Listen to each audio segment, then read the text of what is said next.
Welcome, everyone. My name is Liz Francis, and I'm the publisher of a new independent publishing company called Street Noise Books. We focus primarily on nonfiction graphic novels, and we try to create books that are unapologetic, authentic, and politically relevant. I'd like to thank you for joining me, and I'd like to thank the folks at San Diego Comic-Con who have put together this programming and who will be bringing this panel to you as part of their Comic-Con at Home. Welcome to Where Do We Go From Here? Everyday life is a struggle. It's full of brutal realities and sometimes even trauma, but there's more to it than that. These panelists have used the power of their art to tell stories of truth and of conflict. It is such an honor for me to be here with this group of incredibly talented and courageous artists. And I'm delighted to bring these particular people together today to share some of their process with us. Let's talk books and comics and what they hope to share with the world through their work. First, I'd like to introduce Tracy Chahwan. Tracy is a cartoonist and illustrator from Lebanon. Since 2016, she has been working closely with the Beirut music scene, designing posters and visuals for numerous venues and concerts. In 2018, she published her first graphic novel, Beirut Bloody Beirut, in France. Her work is included in the collective book Guantanamo Voices, published in 2020 by Abrams Books. And her latest piece is Where to Marie? Stories of Feminism in Lebanon. She is an active member of the acclaimed Samandal Comics Collective, where she writes, draws, and edits comics. And Ezra Claytan Daniels is a multidisciplinary artist and creator of the Eisner, Harvey, and Ignatz Award nominated graphic novels Upgrade Soul and Bottom Feeders. Ezra's work has been featured on the Criterion Channel and is in the permanent collection of the Whitney Museum. Ezra resides in Los Angeles, California, where he writes for film and television, most recently on the upcoming third season of Doom Patrol for HBO Max. Joel Christian Gill is an award-winning cartoonist, historian, and associate professor of illustration at Massachusetts College of Art and Design. He wrote the words and drew the pictures in the series Strange Fruit and Tales of the Talented Tenth. His latest work is a memoir chronicling how children deal with abuse and trauma. Fights, One Boy's Triumph Over Violence, was cited as one of the best graphic novels of 2020 by the New York Times. He is currently at work on the graphic novel of Ibram Kendi's National Book Award winning Stamped from the Beginning, The Definitive History of Racist Ideas in America, forthcoming in 2023. And Jim Terry is a prolific and accomplished comic book artist who has worked on such comics as The Crow Skinning the Wolves, Sundowners, Alice Cooper vs. Chaos, and Vampirella. His graphic memoir, Come Home, Indio, was published by Street Noise Books in 2020 and was named as one of the best books of the year by Publishers Weekly and was a finalist for the Los Angeles Times Book Award. Jim lives in Chicago.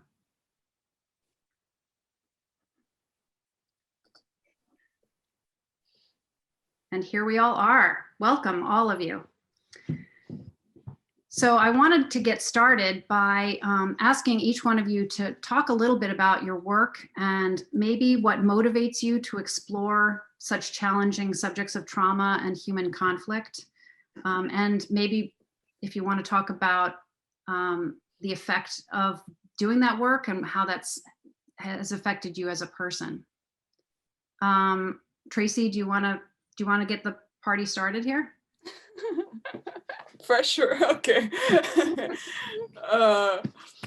Okay. So I started working in Lebanon, in Beirut.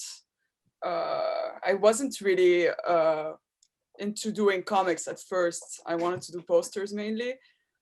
But then Beirut Bloody Beirut came out, and that pushed me to work more in comics. what can I tell you? So, so my personal book was mainly some like kind of a love letter to Beirut, to all the different neighborhoods. So I like to tell it in the form of a road trip, kind of at night. After that, I started getting, I didn't want to like work, like I felt like people wanted me to talk about Beirut all the time. So yeah. I just took any like other subjects. I experimented with different forms and stuff. And lately I've been doing a bit of like comics journalism. And this book called Where to Marie, it wasn't really, I was more interested in the aspect of drawing the civil war in Lebanon, which is, I wanted to explore this trauma and get into kind of the whole, how to say, trying to understand this whole period that our parents went through and that we don't really understand. So I thought through comics, I could explore that. And lately I've been working on something new, which is I'm kind of having an identity crisis since I moved to America with everything that's going on in back home, and being kind of stuck in a new country. So I wanted to explore that, and yeah, that's it. Thank you. Ezra, would you like to pick up the mic? You did, sorry. Yeah. Yeah, I've been making comics for like over 20 years, maybe like 23 years. And I started off doing autobiographical stuff. And I think from the first time I started making comics, it was always kind of like a therapy for me, just like a way to exercise these demons and thoughts and to work through like my feelings on things. And so as a result, the first few comics I did were just like, you know, like the musings of a 20-year-old pretentious art school dropout, and they're just terrible, but I think they're like an interesting peek at like my growth as a person. And I think that like looking at comics as like a document of growth has been something that I think is kind of, I guess, I don't want to say powerful because it makes it sound grandiose, but my book Upgrade Soul, which was like my big magnum opus, was a book that I spent 15 years working on. And over the course of that book, you can see my growth as a person, and like in recounting the progress that I made on that book, and going back and redoing things and rewriting things as I become a better writer and just like a more thoughtful person, and just like a more empathetic writer in person. I think like all those pieces are there. So it's kind of like my, it's like a diary, because I don't keep a diary. So like my progress with these books is a diary. But anyways, I feel like I'm not answering the question at all. But no, that's interesting, because Upgrade Soul isn't a memoir. It's fiction. Mm-hmm. Right? Yeah, exactly. Yeah, totally. It's interesting that you're saying that it's like a diary. Yeah, and I think like, well, I don't want to take up too much time now, but I think like the big reason that I gravitate towards genre, like Upgrade Soul is a science fiction story. My other big book, Bottom Feeders, is a horror science fiction story, and I'm working on a crime story right now. I think the reason I gravitate towards genre is because it's like it like provides a distance between me and like the heavy and difficult ideas that I'm trying to explore in the work, and it just like selfishly makes it easier. So I think that's generally like the type of stuff that I do. Interesting. What do you think, Joel? Do you have thoughts on these things? Yeah, I mean, you know, it's funny. I was just thinking about like when I was in the Middle East, I was in Jordan for like 10 days, like 10 years ago. And our guide was telling me that I needed to go to Lebanon and Beirut because it was like the Paris of the Middle East. And I'm like still thinking about it because I really enjoyed it and loved being there. You know, for me, you know, it was, you know, I originally started drawing comics because I wanted to tell my own story. And I was just failing incredibly at that, trying to tell my own story. And you know, I show my students all the time. I show it now. I used to not show it, but I show like the original story. What Fights started out was a story called Dandelions, which was, you know, like a metaphor for kids and how you can't stop them from growing. They were like weeds, they're flowers that will grow anywhere and they'll grow in the concrete. And and then I was just failing miserably at telling that story, and then really moved directly into drawing comics about Black history because the stories were already set out there. So, you know, beginning, middle, and end, I already have a character. I just got to design it and draw their story. And after I got a number of books under my belt, I felt it was a really good way to go back and tell my own story, because like I said, I really wanted to tell my story. So I had a lot of soul searching and how much of that story I would tell, and how I would tell that story. And ultimately I settled on this smash up of Raina Telgemeier's Smile and Ta-Nehisi Coates' Between the World and Me. Actually, a friend of mine said that Fights is kind of like Smile, only with the N-word and violence. So, which I think is a really good way to think about it. But, you know, it was important for me. And, you know, it's funny, Tracy, you say that, you know, your book is a love letter to Beirut. My book is a love letter to kids who grew up like me. You know, basically to show those kids that, you know, while they are unique, their problems aren't, and that a lot of people have struggled with, you know, the same kind of trauma and abuse that they've struggled with. And there is a light at the end of the tunnel sometimes, that, you know, when you can exercise some sort of control, like small, like, you know, Viktor Frankl's Man's Search for Meaning kind of control, where just like little bits and pieces of things, you can expand your circle and find your way out, which is what I did. And so Fights for me was that. And it wasn't cathartic. It wasn't like, oh, I need to do this for therapy, because I don't think art is about feeling a thing. I think it's about objectively looking at a thing and deciding how these tools work to make people feel a certain way, which is different than, like, when you're angry, you don't make angry art. You make bad art because you weren't thinking. So, like, in order to make angry art, you actually have to step back and go, okay, what does angry look like? And sort of make it in that way. And so that's what Fights was for me. It was stepping back and looking at Joel as a character, and looking at how Joel moved through the world, and thinking about what his motivations are and what the things they were, and sort of building the story that way. And like I said, it's a love letter to kids who grew up like me. And I think for a lot of, and you know, there's this idea in children's literature that you create a window or you create a mirror.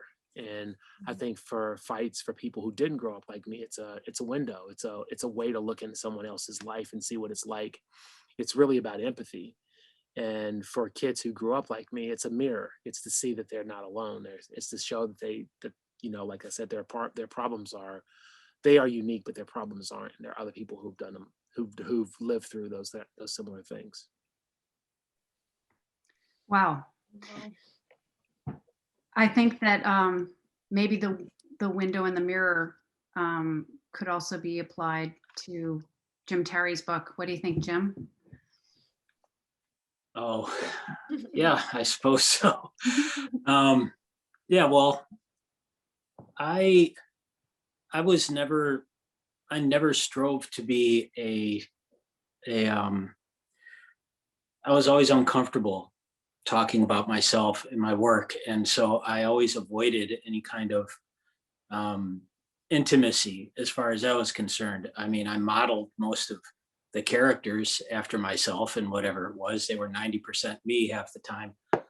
I'm talking about like the independent books that I had done. And, but I, like Ezra was saying, I tended to lean on genre a lot. Well, I'm a huge fan of genre as well. I love horror, I love noir, I love crime fiction. And so that was what I was trying to tell. And, you know, it's weird because I always felt in telling those stories that, you know, the hero had to be an outsider in some way. And also that I shied away from bringing my Native American heritage into things and just made it pretty generic. And I didn't feel like I was qualified to talk about that because of how I was raised and where I was raised, and everything that had gone into my cultural bucket was not from the Native community for the most part. And it wasn't until I got older that and cleaned up my act that I started to investigate those things and started to make connections that I never had before. And so I still don't feel qualified to talk about certain things from my perspective. So when I was approached with the idea of doing this book, the only story I felt remotely qualified to tell was my own. And that's terrifying to me, absolutely mortifying, because as I've said, I'm a terrible liar. I have a really bad poker face, and I would hate to be caught in a lie in any situation. So I knew it had to be honest, and I tried to do that. And I don't know if it is.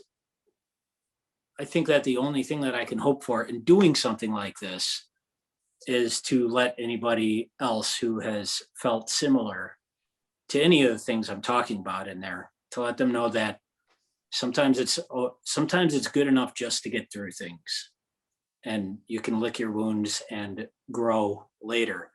But just enduring sometimes is enough. And to say that I have been through this stuff. You may not have had this experience, but this is what I went through, and I came out the other end, and I'm talking to you about it now. And that is absolutely the best that I can do. Beyond that, it's out of my hands. But just to say, you're not alone in this. I've been through stuff, and we all go through stuff, and hopefully we can connect and grow from it. I think that, I love hearing all of you talk about your work, because I'm just an appreciator. I'm not a comics artist. I'm a publisher. And, but I find that people telling their truth or grappling with difficult things moves me. And I think it moves a lot of us who read your books. I noticed, Tracy, that I feel like you've been addressing a lot of difficult things and sort of people who are enduring difficult things. And sort of badass women show up a lot in your work, which I think is really cool. But I was thinking about like your work on Guantanamo Voices, and how that is sort of, you did a piece on a lawyer, right? Who Yes. was representing someone in Guantanamo. Do you want to talk about that a little? Yeah, she was representing someone who was how to say in English, who was wrongly like imprisoned. We say, yeah. No, I learned a lot through this project, because I knew about Guantanamo. I was so far away. I heard about Obama wanting to close it. I didn't know the details at all. I learned that there's a lot of people there that are there for no reason, completely by mistake. Well, they're there for a reason. They're just brown. They're there because they're brown. Yes. But like, literally, I don't remember. The guy whose story I drew came from a little town in Yemen called Al-Qaeda. And so they asked him, do you work for Al-Qaeda? He didn't speak English. So he said, he thought they were asking him where he's from. And he said, yes. So he was there for like 10 years.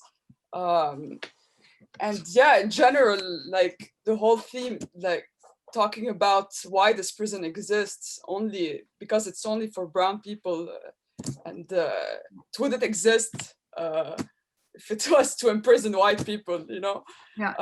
So yeah, that was very intense to work on. But I feel like your art style lends itself to those kinds of projects, because you have like this really, I love your art style. It's very well, it would work really well for concert posters, and it's got that real edge and strong, hard lines and like really cool use of color. And then I saw it in that also present in the piece you did for the Marie, what Where to Marie? Where to Marie, right? With that woman that you took her position and told her history, right? Yeah, I think they chose me for this part because it's in the 70s, and I think my unconsciously my art is like very inspired by the 70s, you know, the sick line and stuff. Yeah. That must be why I like it, I think. Thank you. No, and also all the references I looked at to from the Civil War, they had amazing posters. All the different the political parties back then, they had really good art, like especially the Palestinian movement. So yeah. Art is very powerful, and it's used. We should always try to use it. I think use it for good, because it's being used for bad all over the place too. So do you have anyone have any questions for each other, or are there things you'd like to discuss more? Or maybe I was curious about everybody's art process, like what, it might be nice if you shared a little bit of how you do your work and with the audience, just give them a little behind the scenes into your own process. Ezra, do you have I have a question for some of the autobiographical comics people in the room, which is I've always fantasized about doing an autobio comic, but I feel like as an adult, but I feel like it's just so scary. And I think like hearing you guys talk about it, like it is a really scary process to go through. And I just wonder like how, like when you're going through that process of like trying to drudge up those memories and relive those experiences into a coherent story, like how malleable is that thesis that you go into it beginning with? Like do you start with, like Jim, you were talking about how you wanted your book to be, and Joel too, talking about how you wanted your book to be like primarily a mirror for people who've gone through similar experiences. Do you find yourself editing your own life and trying to like make something that can be accessible to people for that purpose? Sorry, Jim, I don't mean to cut you off if you were about to say anything, but I was going to say like, yeah, I mean, there's a lot of editing that goes into this, because you're still building a story. So you're still building a narrative. And yes, it's absolutely terrifying. I mean, I sent it to you and like, then I'm like, what do you think? Waiting for somebody to say it's a hot mess. Right?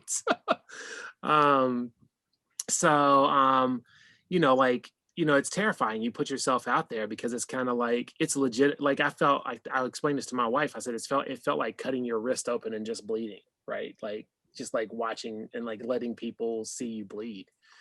But it also, when it comes to like how you design the narrative, like with my editor at the time, Andrea Colvin, we were, she talked about me. She would say, little Joel or Joel, young Joel. And so I started thinking about it like that.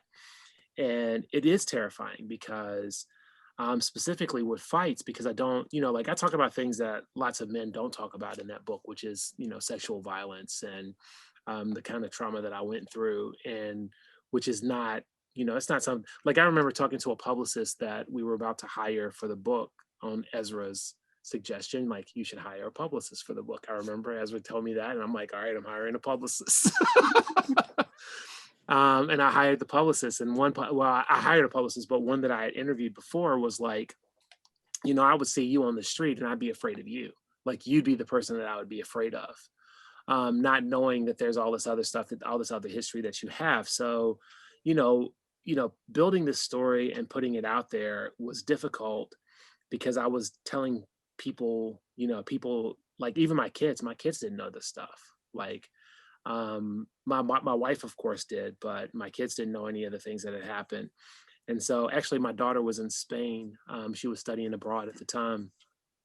And she would read it and then she would stop reading because she couldn't get through it. And then she finally sent me a message saying that it was like, because I was in class, so she couldn't talk to me because she tried to call, and the time difference in Spain, I was at my office in Mass Art. And so she just sent me a bunch of pictures that had basically sent me a Snapchat. And it was like, one of the pictures was her crying. It was just like tears. And she was like looking off to the side. It was very dramatic. And it was like, I finally read your dumb book. And then the next picture was her just like completely bawling. And under it was written, I'm fine, I'm fine, I'm fine. And then the second one was like, I probably shouldn't have read it before class. She had to go to class right after that. Yeah, so that part was scary because, I really did put myself out there. I really just tried to be as honest as possible and tell the story as best as I could. And that required, changing some people. Like, for example, in fights, the uncle and Rook, one of the main antagonists was in there. Those are not real people. They're amalgams of a bunch of different people. They're based on those people. So like people that I know that knew me, like there was a girl I went to high school with.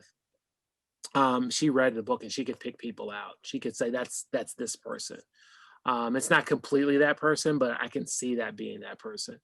But I changed some things, and then I shrunk some stuff together, and I made some things like all of the fights were real, but they didn't happen necessarily in that order, or they didn't happen under those contexts. Like all of the stuff with the drug dealer kid that was from another town, that stuff all really happened. It just didn't happen. Like Rook wasn't involved in some of that stuff, so like that was a little different. So I conflated Rook with another person that I knew, and I just wanted to build that through line. So it was like that was the hard part. And I remember I cut out things that were really that I wanted to add, but like there was Christmases were always really difficult for me as a kid. Like I would spend because we were really poor, so I would spend time like adding up all my Christmas presents to make sure that they were under a certain amount of money per year. And so I would give them to my mom and I'm like, see, it's only this much this year. Like I was really disabused of Santa Claus really early, but I would send that. So like, that was something that I wanted to do, like spend the time talking about Christmas, but that's a whole nother thing. So I had to leave that out. And like, I had a succession of teachers, like the one teacher, Miss Norton, that's in the book was like one in a line of teachers that were really, really bad. And racist, and I could probably do an entire book called Teachers. Like, and every teacher could I could just talk about what every experience I had with teachers. So like, yeah, you spend some time thinking about things and you try to move things. And Andrea was really good about helping me sort of like think about how to tell the story and how to get that story out there. So it was really complicated. I'm talking now for a long time. Sorry. This is what happens when you get a professor on a panel. We can just talk. That's like the definition of professor is profess, is to just talk. So. Oh, that's great. Jim, do you want to answer a question too? Yeah. I did it. The way I approached it was once I established the panel rhythm, I wanted to do a very easy read with 6 panels a page for the most part. And that allowed me to pace it in a way that was any significant thing could most likely be told in 1 page. So like a period or an incident could happen in 1 page. And, with the inner monologue, I was able to expand on what the visuals were. So I was really trying to layer things. But underneath, I think that I decided early that I was going to try and pace it like Goodfellas, which to me, like the first half of that movie is one of the most perfectly paced storytelling that I've ever seen. It's okay, this happened. And then, stealing from David Lapham, one of my heroes, his 6-panel storytelling process. And then that way, when it's a whole page, that it's because it's significant to me. And so I went through that. I think that the beginning portion of the book, which from what people have told me is like a good stopping point after the first like 75 pages, they go, okay, I'm going to take a break and I'll look at it in a month. I'll finish it in 2 months. But I think that was larger because the later stuff was so difficult for me to work on personally, that I would go back and tell another story from my childhood, which was I had a little more distance from. So the first half is a little stacked with my youth just because of that. And, there are things that are repetitive, I mean, how many times can you watch a guy get drunk? So just condense that down to the really brutal times or the monotonous times on one page. And, those kinds of things are just common sense storytelling, I guess. After you do it for a while, you get a sense of that. But yeah, there were certainly huge parts of my life that aren't in there. And that's, for numerous reasons. One, I don't think that the people involved would care to be in a book, or it's just its own thing. Like Joel was saying, this would be an entire book on its own. And so just best, it's not really what this is about. So once I didn't really understand what the book was about until I was halfway through it. And then I was like, oh my gosh, I never fit in. That's what this book is about. And after that, it was easier to say, well, okay, then I don't need to talk about this. I don't need to talk about that, and try and streamline it just a little bit. I have a question. Yes. For everybody here. I was at the Indigenous Comic-Con, and I was talking to some folks there, and the matter came up about, if you are a certain person, suddenly if you become a public person in any way, you are not just a storyteller anymore. You have to become an educator. You have to be an ambassador. You have to reach out to people. And there's a question that I always have for myself. And there was a question I had with Indio, which is, who is my audience? Because if I am telling a story to educate non-natives, it's going to be filled with all the depressing things that they should be aware of, or hopefully. And but natives who read it are just going to be like bummed out because, yeah, we know. And so am I doing this to offer hope to people like me, or to, am I telling a story about natives? Because if I just told it for natives, it would be hilarious, even during the miserable times, because we laugh at everything. But I can't. It has to be a wider audience. So do any of you feel like you need to pay attention to that balance, or do you just go ahead and work it out later? I can jump in. I have opinions about this. This is something that I feel like I've been thinking about a lot lately. It's something that I never really thought about until, like you said, I started putting work out into the world, and that question comes up: who did you make this for? And I had always considered that I was making stuff for myself, like Upgrade Soul and Bottom Feeders. Like, these are the things I'm interested in. I always imagined like I was trying to make the comics that I wish I would see on the shelf, like comics that I would be excited to pick up and read on the shelf. And I think the more opportunities I had to like communicate to other people that I didn't know, the more I felt this pressure to like make good use of the platform that I had. And like, the more I felt this pressure to like do my part to try to make the world a better place through my work. And that meant making my work more political and making it more on the nose in terms of like educating my readers. And I think I slowly got to this point that I started to realize after I finished Bottom Feeders, which was really about me exploring my complicity in like these corrosive capitalist systems. I started to think about like, who are the people that need to change?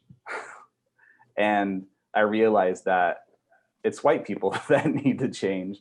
And so if I'm making work that communicates or intends to provoke people toward change or start a dialogue toward change, then I need to start thinking about how to communicate these things to white people specifically. And so I did a comic called Are You at Risk for Empathy Myopia, which is a nonfiction, like 50-page essay comic. And that was specifically designed with problematic uncles in mind. Like, how do I communicate my political ideals in a way that takes into account the sensitivity of fragile white male egos, and like and comes with receipts and it has annotations and a bibliography at the end, so like anybody who tries to argue can go back. But you know what I mean, like that's the kind of thing I was thinking about. And I think that there's definitely a huge place for making work that communicates specifically to certain types of people. And I think, I don't know what my answer is in terms of like the work I'm going to do in the future, but I think, I feel like I've lost the plot a little bit, what I'm trying to say, but I feel like even in something like Bottom Feeders, which is designed for people like me and my friends and stuff, there's certain parts in that book that like seek to lay bare my own agenda. So there's like 2 scenes in Bottom Feeders that are just like, in case you have any doubt about where I'm coming from, in case you're not able to parse the nuance or the subtext that I'm working with here, here's 2 scenes where the main character lays it out flat. Like gentrification is a problem, this is the history, and this is why it's a problem. So, and those scenes are specifically designed to communicate to just white people or people who don't understand what the nuance is. So I think that's something that I'm working on. And even like working on something like Doom Patrol, which is a crazy opportunity, but like the episode that I wrote, I probably shouldn't be talking about this because I probably signed an NDA, but there's 2 scenes in that episode that are just like, in case you have any doubt where I'm coming from, here's the polemic. Here's like where the character stands on the soapbox, and here's like this is how we're complicit. These are the powers that are at play here, and this is how we need to stop it. I think that's a really complicated thing to do too, when you put stuff on a soapbox, to walk that line between entertainment and putting a character on a soap. Like, you gotta, like I always say, it's like a sneaky way to get people in there. You gotta like figure out like the best way to sneak it. It's gotta like it's gotta really hit them, and then they gotta have like what I always call oh crap, not crap, but oh crap moments where you like, oh, that's what they were talking about. So it's a complicated line to walk. Tracy, do you feel like, who do you feel is your audience for what you're working on? Yeah, no, I think about this a lot also, because when my book came out, my first book, I would get lots of mixed reactions, either from Lebanese and from Europeans who read it, because it was published in France, and it's super strange. I think the like some people, the Europeans, they would write negative comments saying that, oh, what is this like negative view of Beirut? Like as if they expect some kind of like touristic guide, you know what I mean? Like I think there's an expectation from Arab artists always to represent their cities. I don't know. Yeah. And I think it was there was a lot of dark stuff in it, but there was a lot of like fun. I was having a lot of fun while writing it. It was like a road trip and stuff. And also like I would get some bad reactions from Lebanese saying like, oh, why are you drawing garbage everywhere? Are you trying, like they were accusing me of showing a bad image. So I think in both cases, you're gonna have this kind of comments. So yeah, for this comic specifically, I don't know, I felt like you just have to write for yourself, but that's different from when you do journalistic. Yeah, But isn't journalism comics? I mean, I always think of like as an artist, as a creative. And so like when you're doing comics that are journalism, it's still creative, right? So like as a creative, wouldn't you say, like, this is the thing that I tell my students all the time. Like I make dope stuff and I just hope that everybody else thinks that I make dope stuff. So I'm just going to make the dopest thing that I think that I can make. Right. So even when Joe Sacco is making Paying the Land, I don't think Joe Sacco is like, this is just a dry retelling of what happened when I was in northern, Canada. He's like, isn't it cool how I made this passage from one thing to another? Like, you know what I mean? I feel like that's what you do. Don't you think that's the case? No, totally. Do you mean like you have to please yourself first with the drawing? Yeah, absolutely. Yeah. Yeah. I mean, because that's like the definition of a sellout, is that you're doing stuff that's not what you like, right? That's you painting, you know, like my wife and I have this argument where we talk about painting yellow fire trucks. Like if somebody like if you're working at a job and they say you have to paint the yellow fire trucks, eventually you'll just have to paint the yellow fire trucks, even though it doesn't make sense. So I feel like that's painting the yellow fire trucks, right?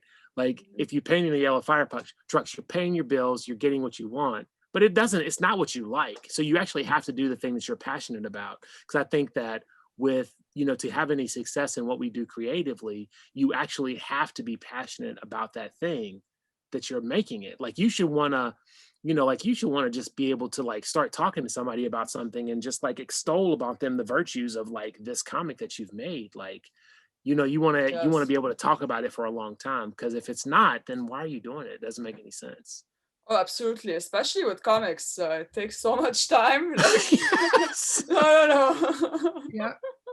I would say though, with the comic that I made about empathy, it wasn't a enjoyable process to make that comic. I didn't do that comic because I wanted to. I did that comic because I felt like it was the best way for me to use my skill set to communicate to people that I wouldn't normally sit down with. So, But isn't that cathartic in itself though? Like being able to like finishing that and being like, I have done this thing that now somebody can see and I can communicate with them in a better way. it was satisfying to know that I had done something that I felt like more than anything else I've ever done could serve the purpose of provoking people to change their minds toward the better. But yeah, I think it was like like a sellout. It was like a sellout move without any profit. But it was like it was me selling out to my own ideals, if that's possible.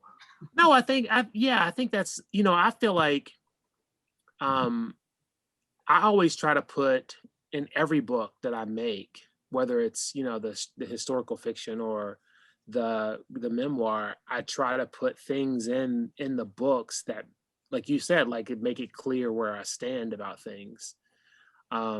And I think the overarching thing that I have in my books that I want people to understand and want people to get is that empathy is really important. And I think we actually have a lack of that. That's a lack of empathy is what stormed the Capitol on January 6th. You know what I mean? Like not understanding what it's like to be other people. It's more a narcissistic, like me situation where you need to spend, like I think I post on Instagram or Twitter or somewhere about once every couple of weeks, like, I don't know how to make you care about other people. Like, I wish I could make you care about other people. Mm-hmm. And, you know, Strange Fruit and all of my books are about like making that empathy. And I think that's an important thing. Like, you know, if they put on my tombstone, Joel wanted to make people care about each other. Like I feel like that would be complete, even if I didn't succeed. Wow. I want that on my tombstone too. Yes. Well, we have a few questions from our social media that I'd like to try to get in before we close today. We put the question out there on Twitter, Facebook, and Instagram, asking people if they had any questions for our panelists, and they did. They came up with a few. So the first one was, how much do you each feel that you get support from other artists in the comics community? Oh, like I'll just be real quick about it. Ezra wrote a blurb for my book. I think that I feel like the comics community, like there's some crappy people out there in the world, but I haven't met a lot of them in comics. Just to be really frank, I just have not met a lot of people in comics. I was just talking to somebody just like right before this. I was talking on a different Zoom, and I was just talking about how like I've met some great people in comics, and there are people that I'm like, yeah, you're okay. But I've not met anybody that I'm like, yeah, like if all the people that I've met in comics lived near me, they would all be invited to the barbecue. That's how I feel about it. Like, Wow. like there's not a person that I'd be like, yeah, you're not coming. So I feel like there's a lot of support, specifically with Black comics, because I think we all like feel like we're all like in this thing together. Like we're doing this thing that nobody talks about. So like, I feel like I'm getting calls from people all the time, like you should do this, or you should do, like, they're all like very cooperative, and there's very little like, I'm jealous of what that person is doing. They're like, people are supporting each other's Kickstarters and everything else. So I think that, you know, I just feel like it's a lot of support. Anybody else want to weigh in? Jim? Yeah, I feel pretty much the same way, and I feel that way about the people that have come before me as well. You know, most of the people that I've spoken to that I was an admirer of, they're very eager to pass on whatever they've learned, you know, and I always love the stories about, you know, Will Eisner walking around Artist Alley looking at everybody's little homemade books.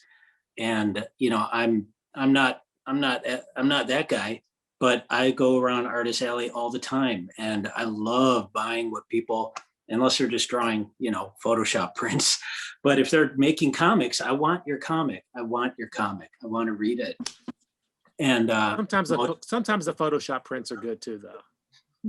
Especially if it's like some kid that just put all their effort into that, and it's like that's just the one thing that they have. Like I buy those things. I mean, it's like $3 or $4. Like, and I just made that kid's day. Like I will often buy those Photoshop prints. It really depends on who it is. If they have a 30-foot, if they have a 30 feet wall of prints, Photoshops, I'm probably just, you know, gonna see if the next door neighbor's got a stapled together from Kinko's book. But yeah, and most of my peers, you know, I love them. I love the guys I work with. I love the people I work with. And, you know, we have a drink and draw before COVID. And, you know, you just go there and you hang out and you talk and people get along. There are, of course, like Joel was saying, there are people that I just avoid them. You know, it's like regular life. And I find that I'm lucky because the people that I attract into my life and professional life are people that want to be around people like me, you know, so we're like-minded. And if you are way over here and you don't want to know me, that's okay. Just stay over there, you know? Yeah, I would say that like the comics scene is like the biggest incentive to make comics. It's the only reason I make comics. Like nobody makes comics to get famous. I mean, some people might, but like there's no fame, there's no money, there's like such a little bar to success in comics that really the only reason to make comics is for the love of the craft and the people that you meet.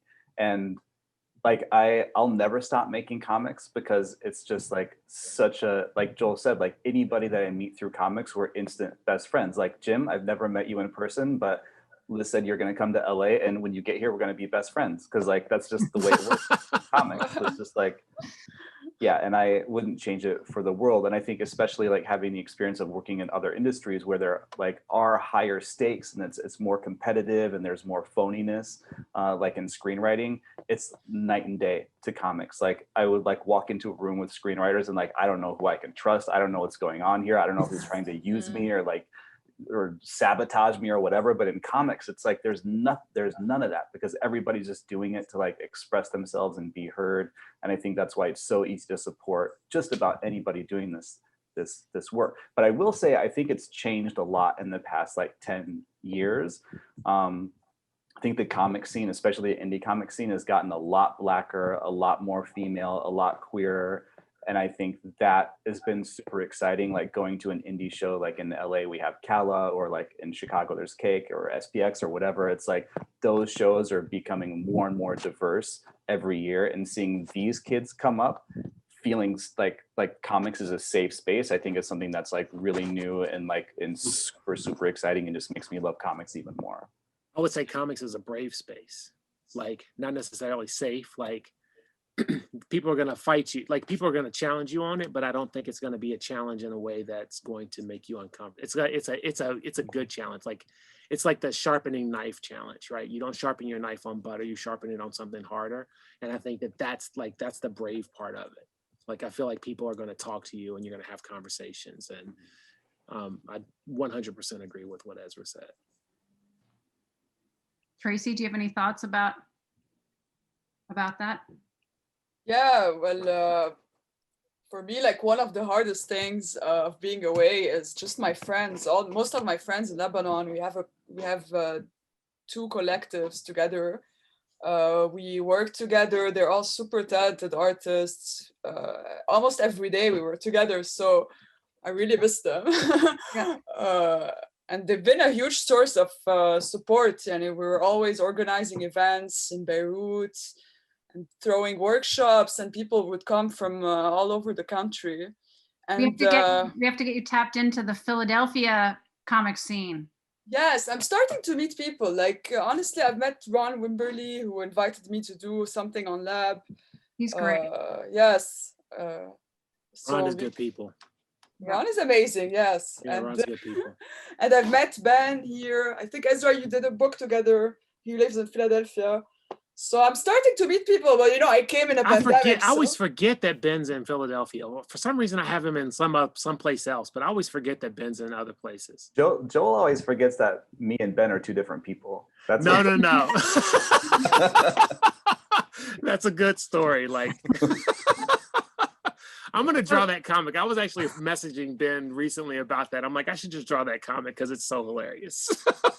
For the audience, I want to explain that Ben Passmore is the person who did the art for Ezra's book, Bottom Feeders. And I saw them do a really great presentation in New York at Blue Stockings, where they both did a reading together, and it was brilliant. I loved it. It was a great comics reading. It was just like a really funny thing that I was talking about how people mistake me and John Jennings a lot. And then I called Ben Ezra, which is like hilarious in and of itself. Like, just like, I don't know, like, it was just like I don't know, I had a stroke. I had a mini stroke in that moment. But it was absolutely hilarious. I need to draw that. I just need to draw that because it was so great. It was so hilarious. Well, we have two more quick questions from our social media fans out there. One is just, would each of you say whether or not you consider your books for a YA audience? I consider Fights for a YA audience, and it's really interesting that it's like a mature subject, but like the kids that are going through the same things that I went through have heard worse. So, I think sometimes we police what kids are looking at, but we don't really know what they've gone through. And I think that's an important thing to think about. So I consider Fights for YA. If it's a kid that hasn't gone through those things, I think it's if you have a kid who's like lived a really good life and don't really have to worry about those kind of things, you might want to have a conversation with them. But if it's a kid who's been going through this stuff, just give them the book. They know. Anyone else? I'd say Indio is probably good for young adults. I mean, I wish that somebody had told me some of that stuff when I was that age, and to look at things with different eyes, and absolutely to not feel so alone in whatever you're going through, because, that whole time I thought nobody else had experienced these things or understood, mostly not experienced things, but felt the way that I felt. That was more isolating than anything else. And I think that if anybody can relate to that, I think definitely young adults could. Yeah. Ezra? Yeah, I think like what both these guys said, I feel like I grew up with no restrictions on the content that I consumed. Like my dad would let me rent Texas Chainsaw Massacre when I was 8 years old from Blockbuster. It was just like, whatever. And yeah. So I feel like it's always been really hard for me to wrap my mind around what YA means, because when I was, whatever the YA age would be, I was consuming like the darkest stuff. So I feel like if I'd found Bottom Feeders or Upgrade Soul when I was 14, 15, 16, I would have loved it. Mm-hmm. But I don't know that any publisher would like categorize those as YA stories.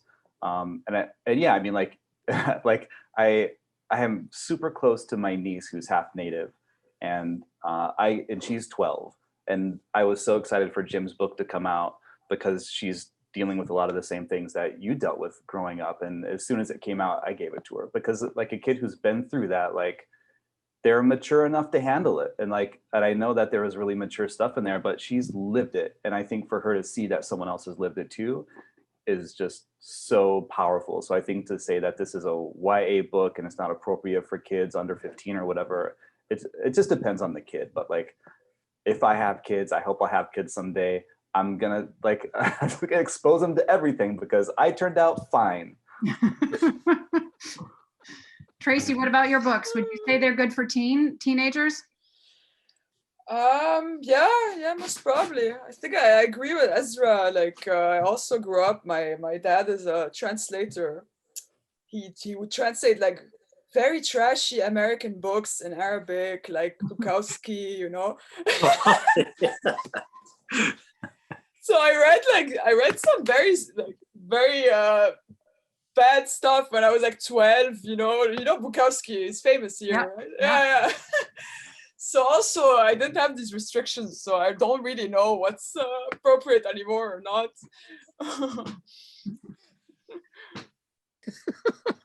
Okay, the one last question from our audience out there is, do you each consider yourselves political activists? And if so, did you intend your work to convey that?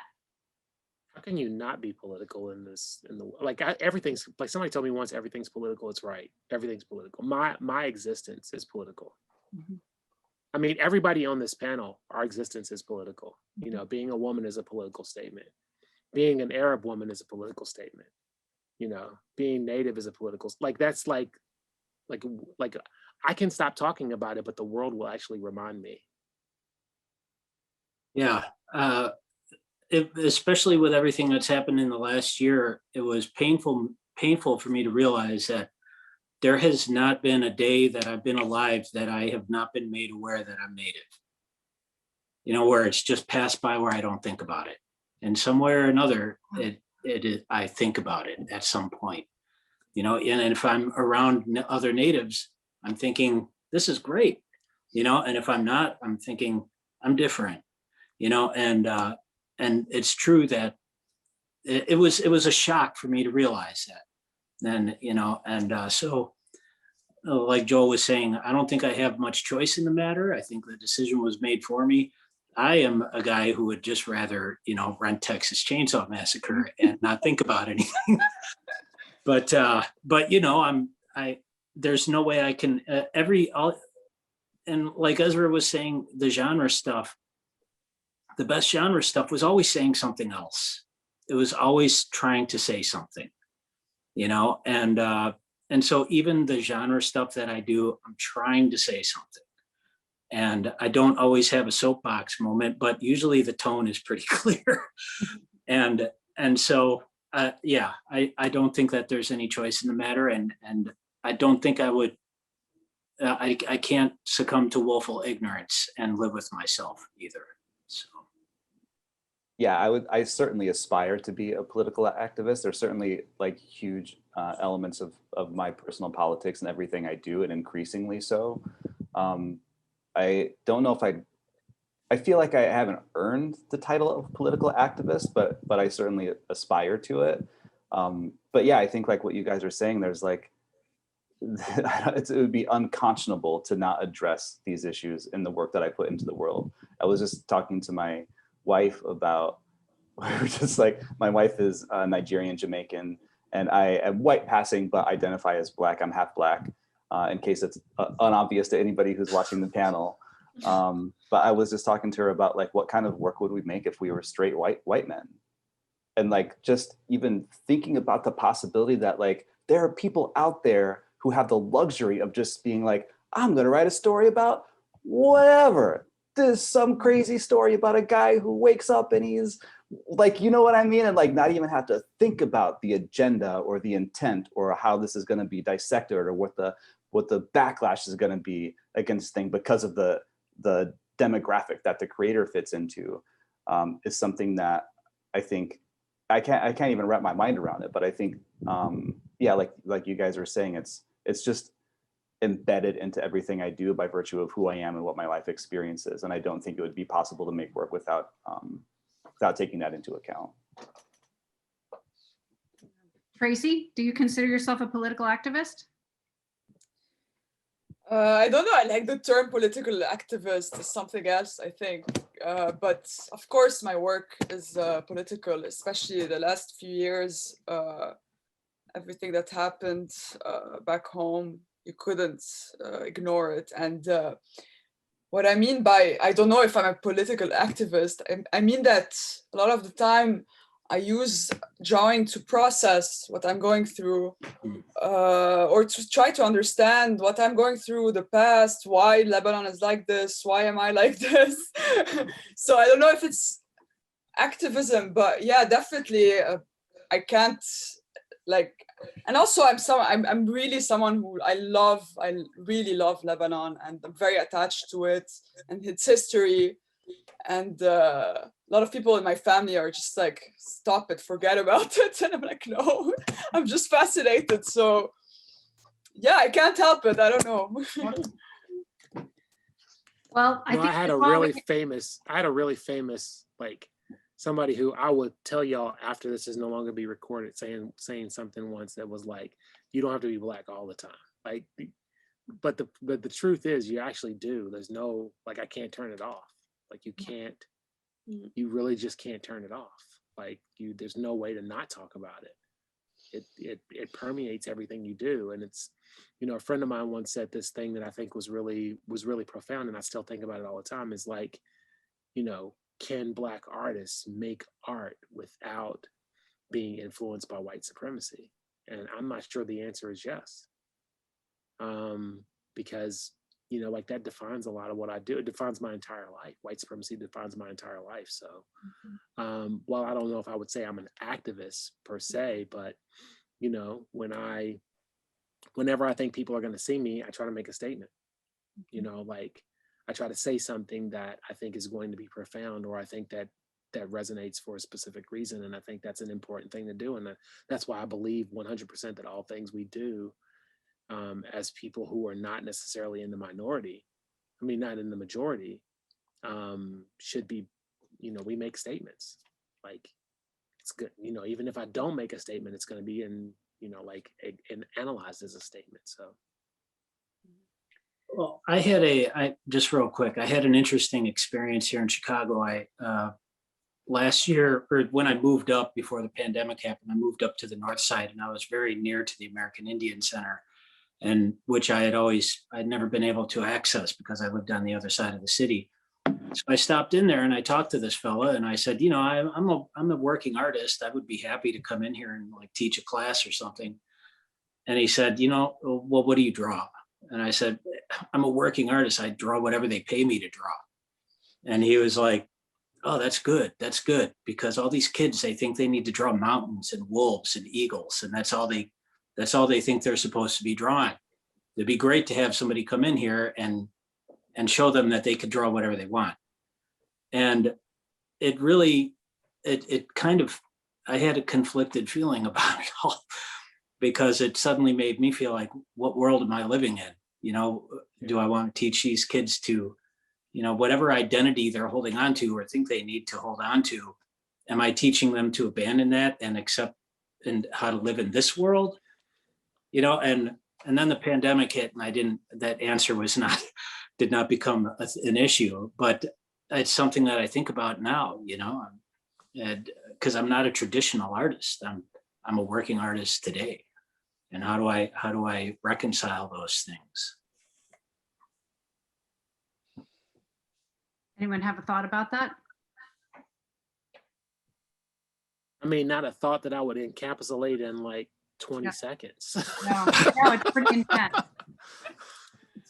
It's very complicated. Well, these are the things that other people don't ever think about. Yeah. This is like the definition of white privilege, right? Well, like right, what Ezra was saying, like you can get up in the morning. When we get up in the morning and we look in the mirror, we see what society sees first. Yeah. Right. You know, when, you know, a white guy, when Bill gets up in the morning and looks in the mirror, he gets up and sees Bill. Bill's a blank slate. Bill has no history, no anything he has to worry about. If he wants to write, you know, a story about Conan the Barbarian, he can just do that. I don't mean to, I'm not crapping on Conan the Barbarian, but you understand what I'm saying. Like, Conan, my boy. I know Jim's a big Conan fan. He's just like, wait, don't be dragging Conan now. I know, I'm not trying to drag Conan, but I'm just like, Conan's that's the my thing, surrogate right? native. You know, I mean, I think, you know, like I always tell people, like when the stories of Black people have been normalized, then I can go and write, you know, science fiction that's like, you know, just weird, crazy science fiction. You know what I mean? Like, I don't have to think about that. But, you know, like, until that happens, I feel like it's my responsibility to like put stuff out in the world that teaches people something about what it's like to be me or people like me. And it is interesting because I feel like there's like more and more pushback against genre stuff that deals with race or even just like includes diverse casts or includes Black and brown people. There's a pushback against that stuff dealing specifically with race that I found really interesting online, like shows like Lovecraft Country, where a lot of people are just like, why can't we just have a science fiction or horror show with Black people in it that's not about white supremacy, that's not about racism? And I find that really interesting. I think it's a really generational thing because I feel like there's a lot of people that are coming up that have like kind of come up on media that doesn't address these issues directly, like kids who came up on Adventure Time or whatever and watched that show, and or like Avatar: The Last Airbender, and that's their frame of reference for the top tier of media. And those shows deal with real issues, but it's so like hidden under the subtext and under this you know, it's hidden under the costume of like children's entertainment, that I feel like when stuff deals with it more directly, it can be really off-putting and upsetting.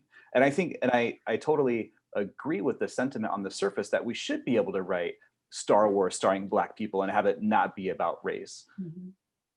But like Joel was saying, I feel like it's part and parcel with the existence of non-white people, that like to ignore the history would be disingenuous or somehow like not existing in the real world. Now, if you wanted to like Star Wars doesn't exist in the real world, so like making Star Wars starring all Black people and have it devoid of any kind of discussion of race or oppression would be fine because it doesn't exist in the real world, and oppression would look differently in a world like that.